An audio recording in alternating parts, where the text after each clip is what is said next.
Paz do Senhor, meus irmãos. Hoje a gente vai falar um pouco acerca de apologética usada para falsa doutrina. A gente sabe que a palavra apologética ou apologética significa defesa. E a gente vai estar estudando hoje por que utilizar a apologética dentro do estudo de falsas doutrinas. Muitos podem perguntar, tipo, por que estudar falsas doutrinas se a gente pode focar ou gastar mais tempo estudando a palavra de Deus? E diante dessa pergunta, a gente vai entender que a apologética, ela tem um grande serviço nisso aí. Por quê?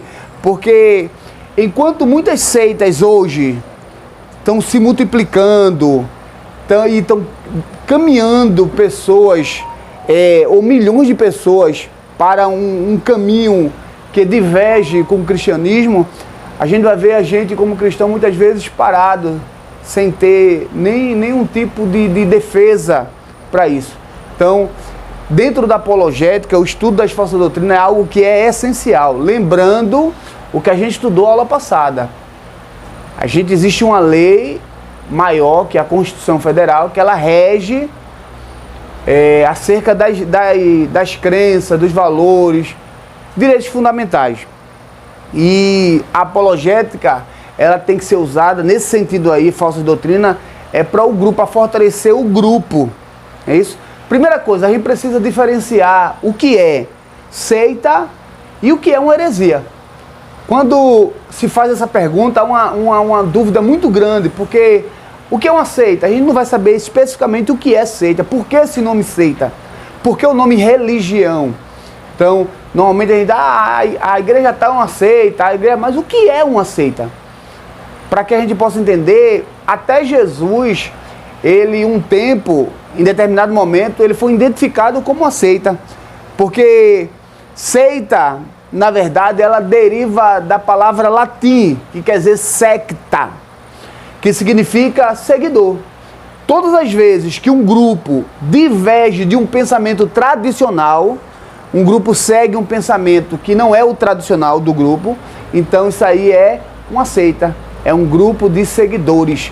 Então Jesus, em determinado momento, ao escolher 12 discípulos, esses 12 discípulos divergiram de um sistema atual que existia de religiosidade com outro tipo de pensamento. Então, é por isso que algumas vezes vão dizer que o cristianismo, que era propagado por Cristo, era uma seita, porque era um pensamento que divergia da atualidade.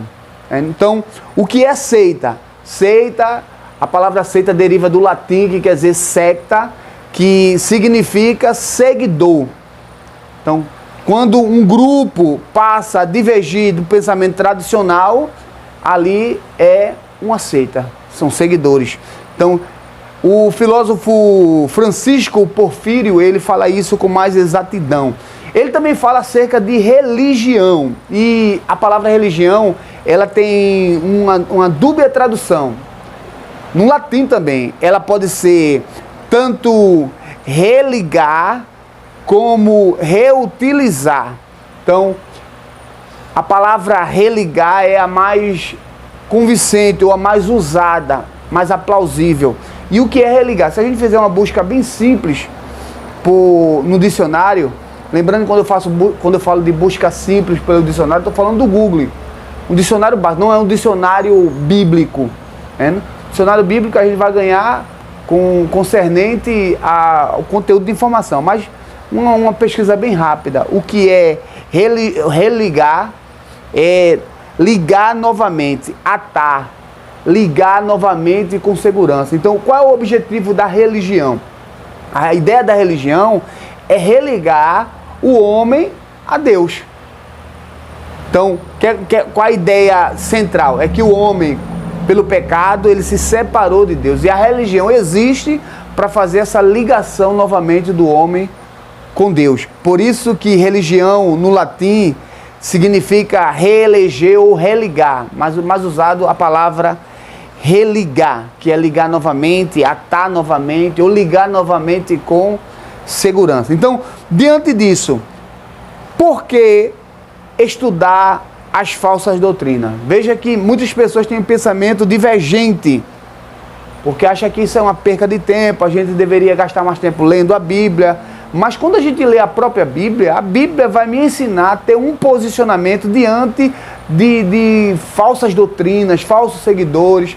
Paulo, por muitas vezes, Paulo vai alertar os cristãos acerca disso. Você vai ver Paulo dizendo assim, que quando iriam adentrar no meio de nós lobos, devoradores. Ele diz também que pessoas não iriam mais suportar a sã doutrina, ter comichão nos ouvidos.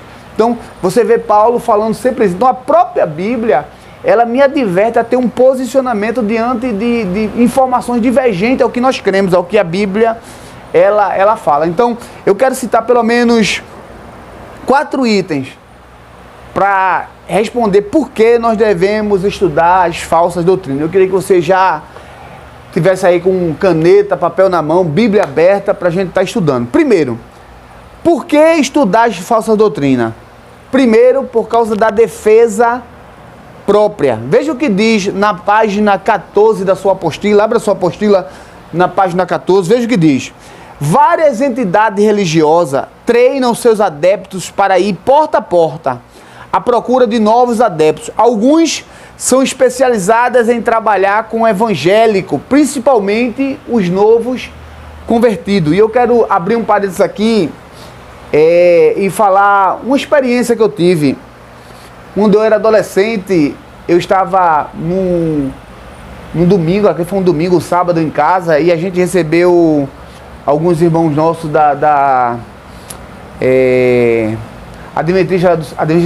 Testemunha de Jeová.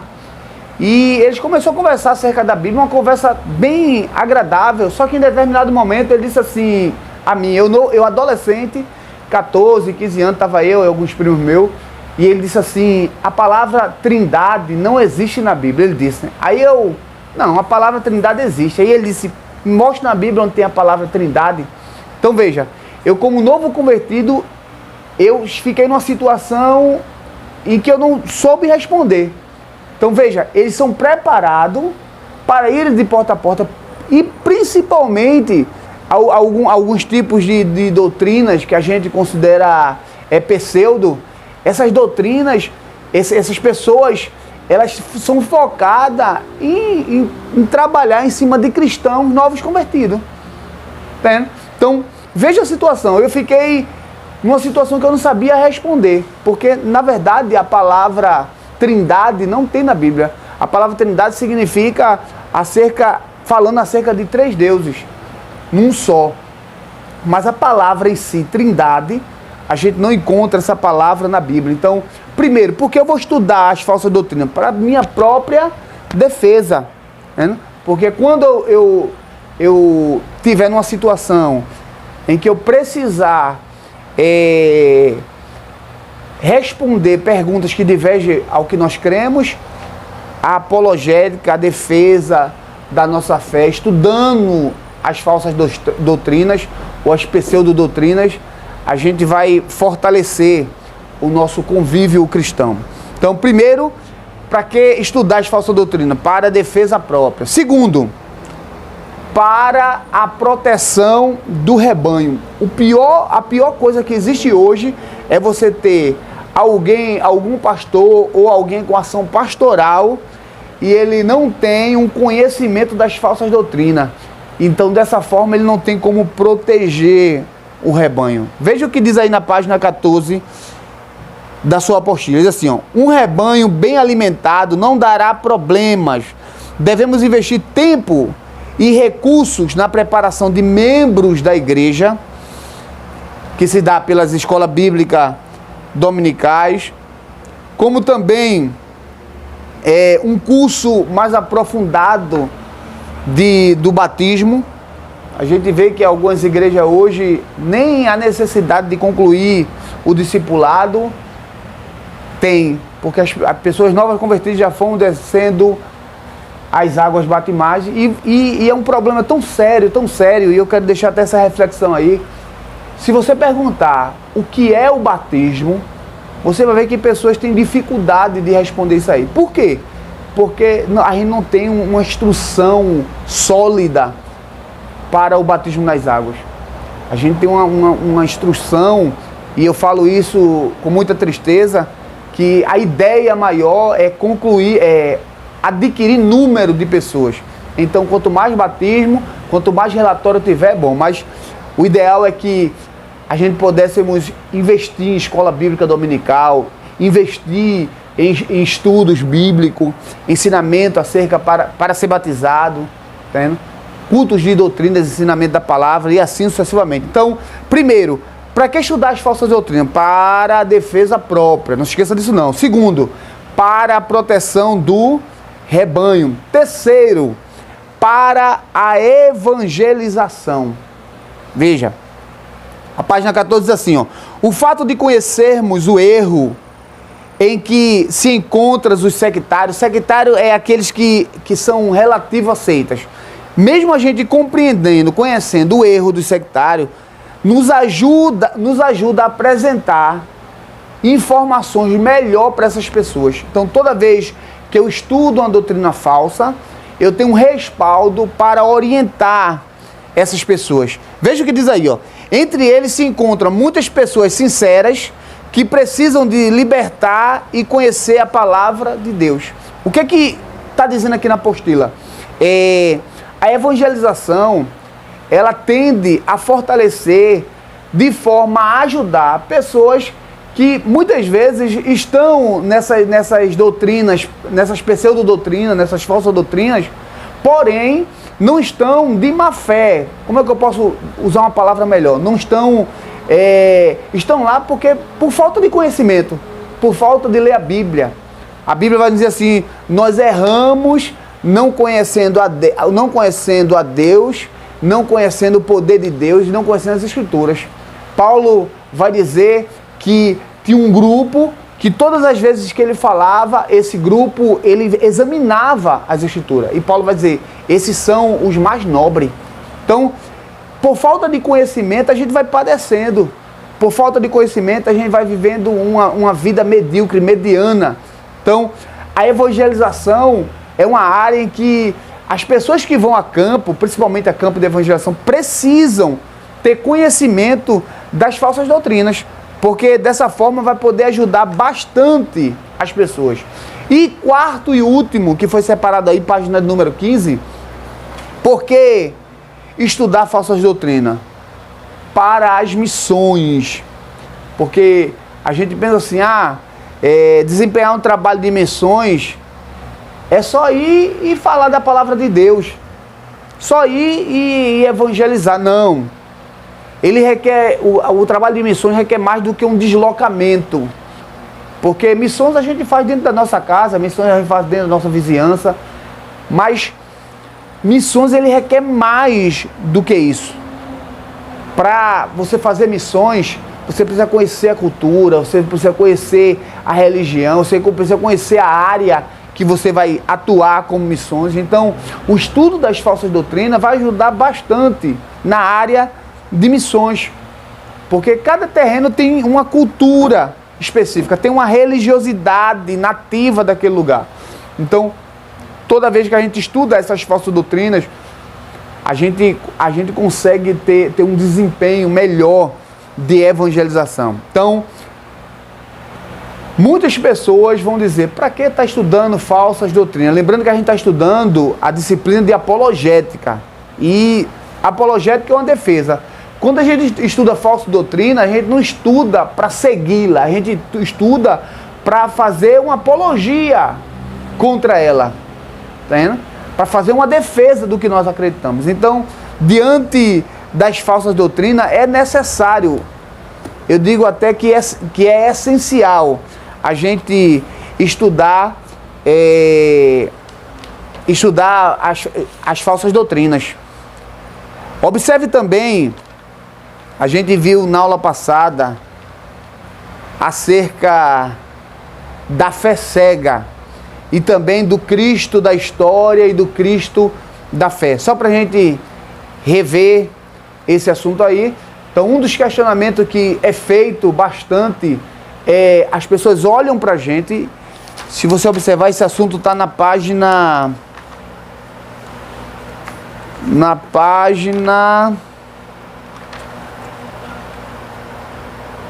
Cadê lá? Acho que na página 13. Página 13, é isso mesmo. Página 13 da apostila. Falando sobre a fé cega. E é uma das acusações que é muito feita. Por quê? Porque sempre acreditam que para a gente ter fé, para a gente acreditar no que acreditamos, a gente, literalmente, a gente destrói todo tipo de raciocínio, de pensamento lógico.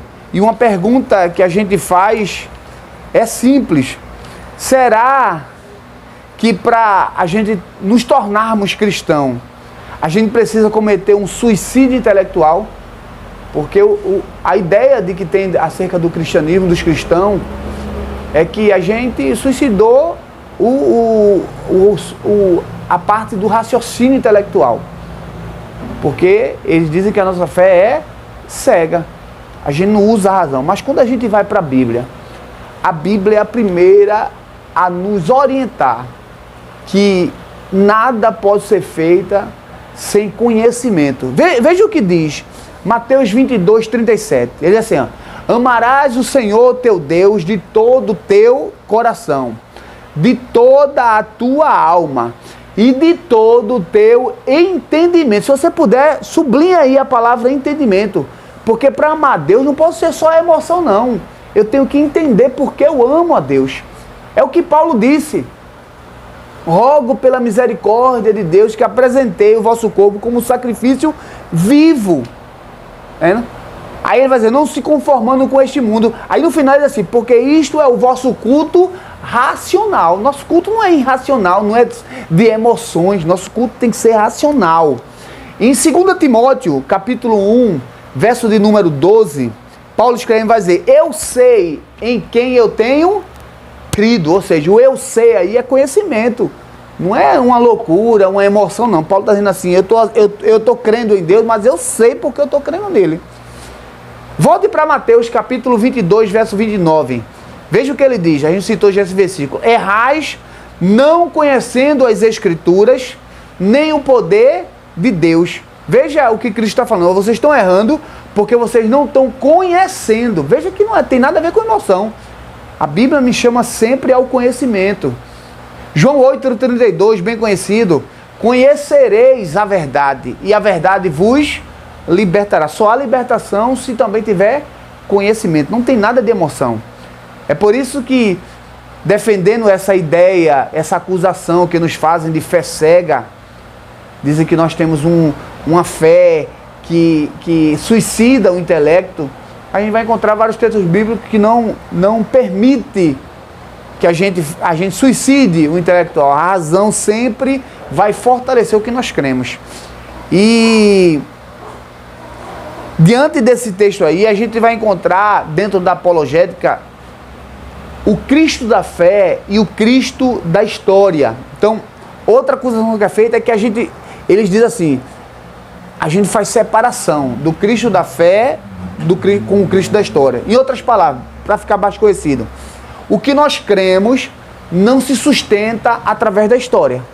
O Cristo da fé é concebido na dimensão de crença, da experiência subjetiva. Já o Cristo da história é concebido por meio de resultados de pesquisa arqueológica, de documentos históricos, de documentos encontrados. Então o que ele está dizendo? Ele está dizendo que a nossa fé não se sustenta porque não tem nada histórico que comprove. Pelo contrário, a história, ela fortalece a nossa fé. Então, a gente falou em sala de aula que um exemplo da arqueologia, ela está em ascensão. É um assunto que é uma disciplina, é um curso que está em ascensão. Arqueologia. Então, cada vez mais que a pesquisa, o que acontece? Essas pesquisas, elas fortalecem o que nós cremos. Aí eu falei acerca de dois homens. O primeiro foi Ebert, que ele é um historiador, e ele diz assim, veja o que Ebert diz, ele diz assim, ó, seria um erro muito perigoso imaginar que as características de uma religião histórica, ou seja, o que ele está falando, seria um erro a gente imaginar que uma crença histórica, antiga, ela poderia tornar-se inalterada, intocável, se a história, o Cristo da história não tivesse alinhado com o Cristo da fé. Entendeu? Então ele diz assim, não tem como algo que a gente crê, historicamente, de muitos anos, permanecer de pé tanto tempo, se a história não fortalecer a fé, se a história não confirmar a fé. John Stott, ele era um pastor anglicano e teólogo, ele diz assim, ó, a fé e o pensamento caminham juntos e é impossível, veja o que ele diz, é impossível crer sem pensar. Então não tem nenhum argumento da gente separarmos o Cristo da fé do Cristo da história ou admitirmos que nós temos uma fé cega, porque a própria Bíblia, ela nos instrui, nos cobra usar sempre o raciocínio. Até o nosso culto, ele é racional. Claro que a gente vai ter nossas experiências subjetivas. Experiências, você que está nos assistindo aí vai saber que você teve experiência que outras pessoas não teve. E essa experiência que você teve, você não abre mão dela. Alguém pode dizer que é loucura, que foi um momento de loucura sua, que foi um sonho. Mas você sabe a experiência que você teve. Nós temos experiência subjetiva, mas o Cristo da história é o mesmo Cristo que nós cremos. O Cristo da história, ou a história acerca de Cristo, fortalece esse Cristo da nossa fé. Amém? Então, por hoje a gente vai estar estudando esse assunto aí. Segunda-feira que vem a gente vai dar continuidade, mas faça suas anotações, pegue sua apostila, anote, risque, amém? Que Deus em Cristo continue vos abençoando. A minha oração é que Deus continue abençoando tua vida, que Deus leve nosso entendimento cativo à palavra dele e faça a palavra dele prosperar cada dia em nossa vida. E dessa forma possamos servir a Deus com mais fidelidade e com mais sinceridade. Deus abençoe a todos, um forte abraço, fique com Deus.